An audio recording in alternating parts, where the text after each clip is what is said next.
I start with the Daily Guide newspaper. Jospon and others dragged to court for contempt. Oh. I hope you know why.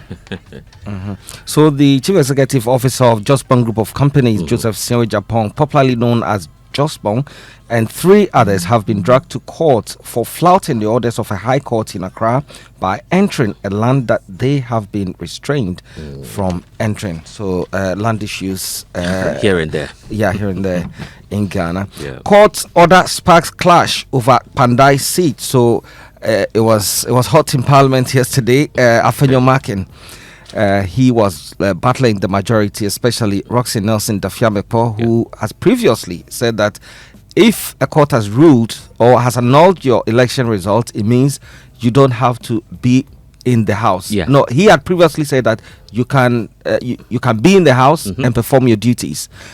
In the case of the NPP MP whose results have been annulled, now he is saying he cannot be in the house.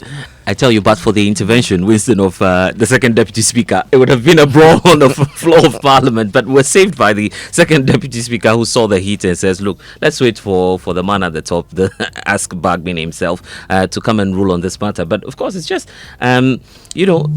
what goes around comes around, isn't it? Because there's been a ruling now that is giving a new dynamics to this. So before, of course, there wasn't that ruling on the Asifua case, where of course the court had then ruled that if there's a ruling before or after your appeal, you would still have to obey whatever it is that the court has said as we wait for the outcome of whatever procedure might be happening in court. That wasn't happening at the time of Jachi Kwesi, because there was no ruling like that. So it's bringing a new dynamics to this, and of course seeing Afenyo Makin trying as much as possible to advance all the arguments against it is what's interesting to me. Yeah, the judges can help a lot by being clear about the ruling. Okay. Yeah, but if they are clear on that, so they can say specifically that we don't want the particular MP to remain in Parliament until the matter is resolved or whatever it is. But if you're not elected, what's your business in Parliament? By the way, if your elections are if your elections are null, that's the end of it. The expectation is that you're no longer a member of Parliament. That's it. It's a straight. But if you appeal and file a stay of execution, you're saying hold on until so you are saying hold on. Proper determination I want is to appeal done this, on the appeal. But while I appeal this, stay the execution of that particular thing. Some would argue, okay, once that has been filed, you wait until the determination is made. Others would argue, well, until the stay is determined, you have not succeeded in setting aside that precisely ruling. And that's what I'm saying, that this latest court ruling, Supreme Court ruling, is what is now putting the spokes in the wheel of the minority, because then you cannot advance the point that let's wait simply because someone has filed the case in court. I think that's the challenge. The final story here, well, guess what? AFCFTA staff blows 221,000 Ghana cedis on sports betting. Wow. No, you see, it's not. You see, this thing, this sports betting thing. It's something I'm interested in, because I've heard lots of stories about it. While others are successful, as in they win, many others fail. Yeah. And so I think that this person, going forward, if he's going to go through the court process, whatever happens to him, beyond that, this guy should go through rehabilitation. And you see, it's an addiction. Betting addiction. It can be it's an addiction. It can be an addiction. And so at some point in time, we need to actually look at how. So, for instance, can this guy be made to pay the money and go through rehabilitation? But 221,000 Ghana cedis. How much was he expecting to win? This is how it works. This is great. This is how it works. The moment, so let's say I've used your money. I've used your money. The moment I use your money to bet and I lose, the expectation is that I could bet again and get more and get recover the money that I've lost. Then you go into it until your turn. I'm sure he's been betting on Man U. Oh my goodness.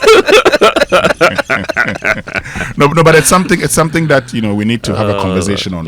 One of these days, because a lot of young people are engaged in betting. A lot of young people are engaged in betting. The aviator or whatever that they do, okay, and then you lose all your money. Anything in moderation is fine. But anyway, let's talk about what's on the daily graphic this morning, the front page. Interest rates to go down. BOG cuts policy rate to 18%, brings back 14-day Treasury bill. That's a story by McLean Kofi, who's been analysing and looking at the possibilities in terms of impact on fiscals. Looks like the cedi, as Winston was just pointing out this morning, has depreciated marginally, if you want to call that. But we're hoping that the central governor will inject something small, gravy into the system. Some small injection. But you see, the injection, while it's not bad, I think that while we do that today, we should also look at how going forward we can actually deal with this whole depreciation of the Ghana cedi. And I'll tell you what briefly, Blessed. Because, look, the moment the cedi appreciates, and we've seen it happening, a lot of people import into the country. And once they import, now this is a country that is talking about, producing and purchasing exports, made in Ghana. Unfortunately, once the cedi appreciates, it becomes cheaper to import, and people import into the country. And once they import, what they do is to push the locals out of business. Unfortunately, yesterday I was making the point. Many of the locals also are unwilling to reduce prices of goods and services. You saw that statement from one of the trading groups saying that, look, it appears our traders are not interested in doing anything to help us. Because the expectation also is that the price, the cedi would depreciate, so prices would soar at some point in time. And there's always this cost of current stock and restock debate here and there. But I always ask myself, and I always advise those who come to me, look, if you purchase something or if you produce something at say 12 cedis, and you know that with the current circumstances, if you were to produce again, you could produce that at say 10 cedis, please reduce it. Okay, cut your losses, sell it off, and reproduce. And now, with a reduction in the cost of production, you can actually make some profits that can offset the losses of the past.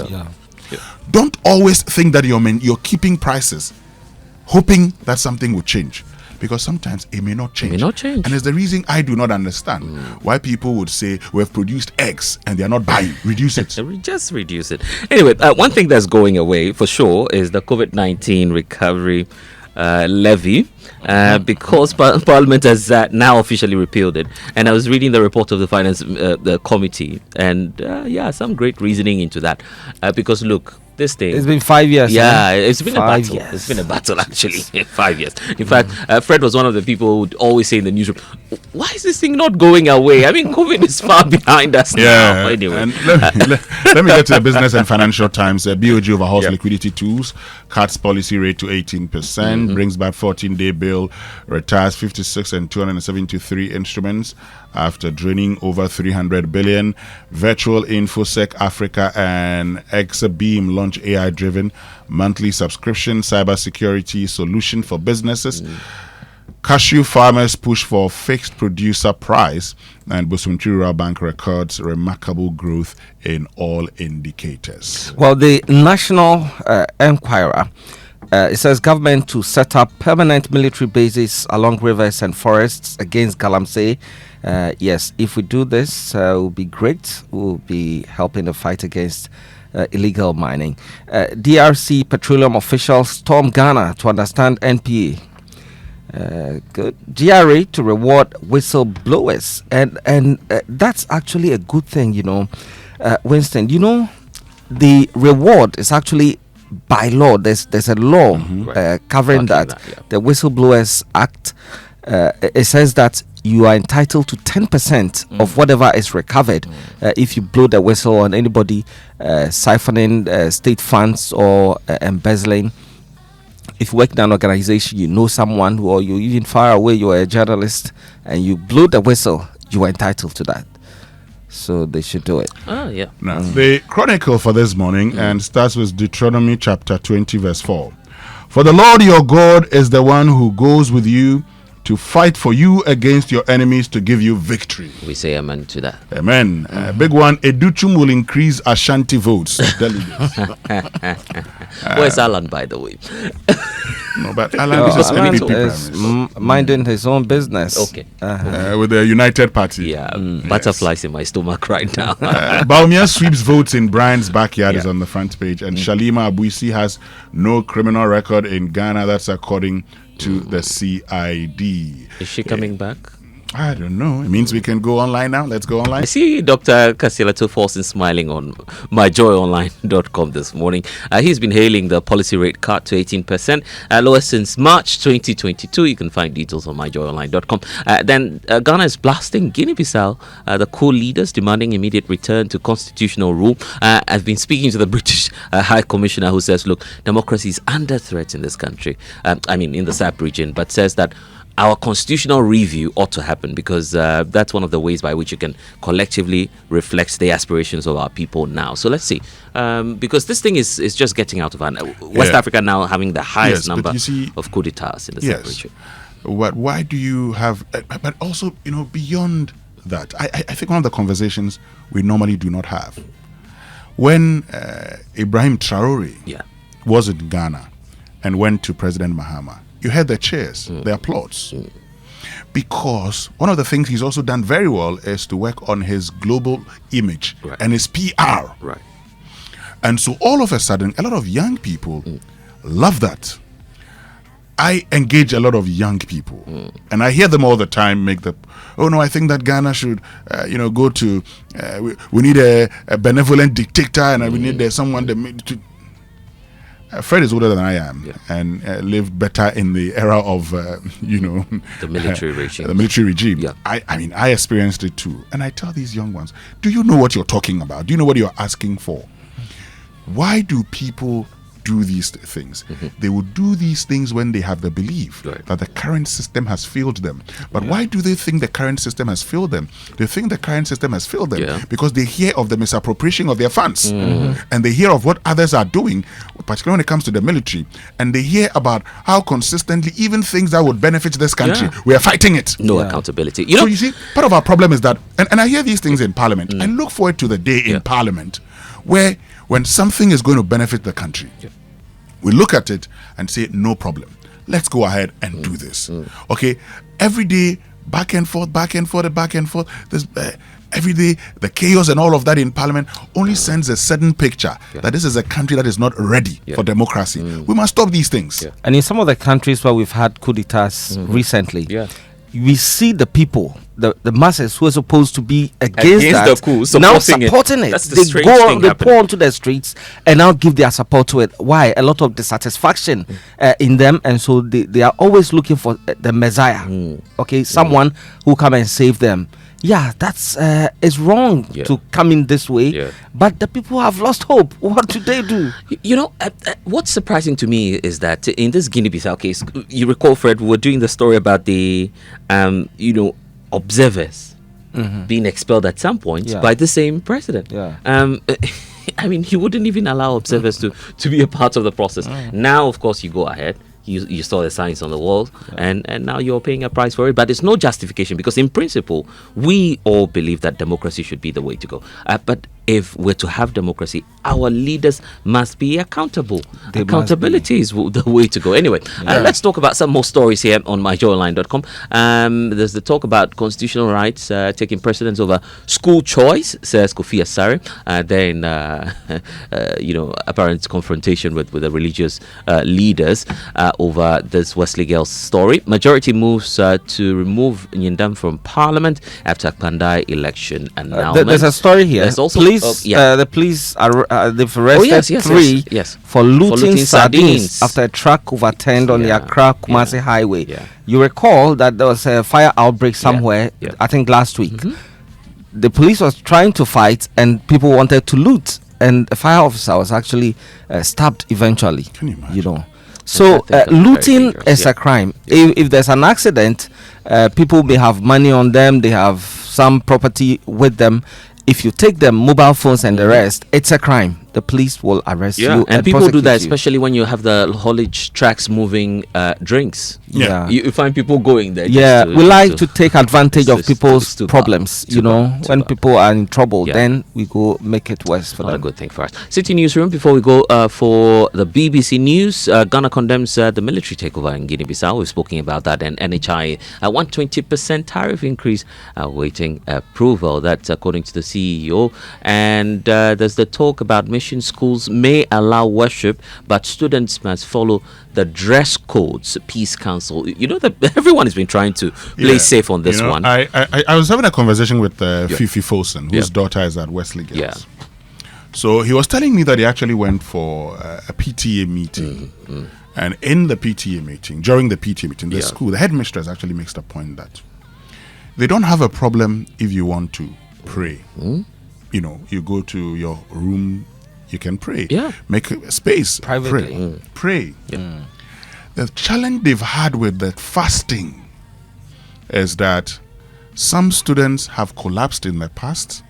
They've had issues, and that's why they say do not fast. But that's where I would also suggest that, if you want to fast, fasting shouldn't be a problem. Let the parents come and sign an undertaking that, we want to fast. Yeah. No problem. Aside that, but I can understand. Okay. I was just going to share my experience because I went to a mission school. Even in a Catholic school that I went to, there's a provision of a mosque sort of, or a gathering point for Muslim students. So they are allowed to pray. But then the fasting, I understand you can defer it as well, per the teachings. I'm not too confident, but there's a way you can defer it. So when lessons are going on afterwards, you can then gather and do your prayer. So we have Muslim brothers doing that, especially when I was in school. But beyond that, the only thing you find a bit uncomfortable for these students is that you'd have to join the Catholic prayers and mass every morning. At least that's the only thing. Yeah, but that's for them. But it's also because it's a missionary school. Yeah, that's a school function, right, and like I indicated, I mean, Yeah. there are times I'm a Methodist. When I went to Maoli school, I was being sent to the La Cathedral, for the evangelicals, to go and sing, hymns from the EP Church. Some of the hymns that I didn't know. I love the hymns, by the way. But that's okay. I mean, I didn't have a problem with that. But I think that, so the students can sign an undertaking. But also, you can understand the fact that when you have, particularly when you have a female head of an institution, seeing these children going through challenges, be a bit passionate about it. Exactly.